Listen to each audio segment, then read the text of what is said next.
Hello everyone, welcome to Desert Succulent, and for today I will be unboxing these succulents that I bought online. They actually arrived a couple of days ago. Some of them are in the box for about 7 days already, and I'm not really sure whether or not they are still okay or not. So later on I will be showing to you all of these succulents, and all in all I spent about 1,000 pesos, or that's $17 for all of these succulents. So it's a mix of common, uncommon, and some collectible succulents. And I think I also bought some random succulents. It's like a mystery box of succulents. So right now we will try to unbox them one by one. And as you can see, in China they actually use a lot of these styro balls as part of their packaging, and I really hate this kind of packaging because it's really messy. Every time you open the box, all of those styro balls just simply fly away, and just imagine the mess it would create. But anyway, please enjoy the unboxing video.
So we are done unboxing, and it was not an easy unboxing actually. It's very inconvenient because of the styro ball. So just imagine we were able to unbox everything, but the next thing that we're gonna do is to clean up our area. So just to give you an idea how it looks like right now. So we've got the succulents on my desk, on that desk, and here it's everywhere. The styro balls are everywhere, and you really need to remove all of those one by one until they're on that side. So I really hate this kind of packaging. I really love the packaging wherein they just simply wrap the succulents with tissue paper, but here in China they don't actually do that. Instead they use these styro balls just to keep or secure the succulents inside the box. But anyway, let me try to tidy up everything first so that you can have a better look of our succulents.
So there you have it. These are all the new succulents that we have right now. I think this batch is good. I'm very happy and I'm really satisfied with all of these succulents that I've got, especially those big ones, the clumping ones.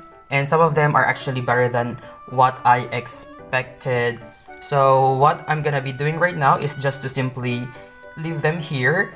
I will air dry them for a couple of hours. Then I will start repotting them using the succulent mix that we did in the previous vlogs. So I hope you enjoyed our unboxing video for today. Thank you guys for watching.